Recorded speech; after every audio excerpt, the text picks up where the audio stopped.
2026 மீண்டும் திமுக ஆட்சி தான்.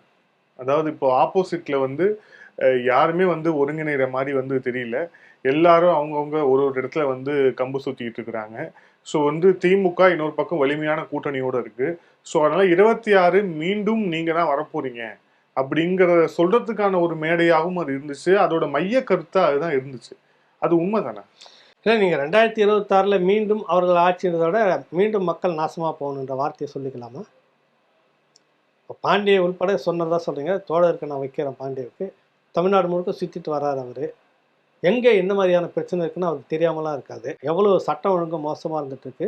போதைக்கு அடிமையாகக்கூடிய அளவுக்கு கிராமம் வரைக்கும் போயிட்டு கிராமத்து இளைஞர்கள் வரைக்கும் இன்றைக்கி அதை கையில் எடுத்துட்டாங்க. அவங்க மோசமான ஒரு சிக்கலுக்குள்ளே இந்த இளைய தலைமுறை இருக்குது. இந்த நிலை ஒன்றும் போச்சுன்னா அடுத்த ஒரு 5 வருஷத்தில் எப்படி இருக்கும் தமிழ்நாடுன்னு சொல்லவே முடியாது. இப்போவே கட்டுக்கடங்கின ரவுடிசம் வந்து போயிட்டுருக்குது. பார்த்துட்டே இருக்கிறோம். கண்ணுக்கு இருக்க எடுத்துகிட்டு கொலை செஞ்சு முடிச்சுட்டு ரீல்ஸ் போட்டு போகிற அளவுக்கு வந்துட்டு இருக்குது. நீங்கள் என்ன பண்ண முடியும்னு சவால் விட்றாங்க உங்கள் போலீஸுக்கு. இந்த நிலை வந்துட்டு எப்படி 26க்கு பிறகு ஒன்று நீடிக்குன்னு ஏற்க முடியுது மனநிலை வருது.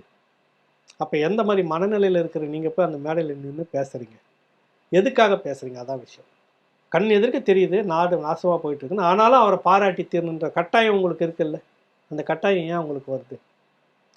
இப்போ மக்களுக்காக நீங்கள் ஒருபோதும் பேசவே மாட்டீங்களா? இந்த கேள்வி இருக்குது இல்லை. அதான் நான் வைக்கிறேன்.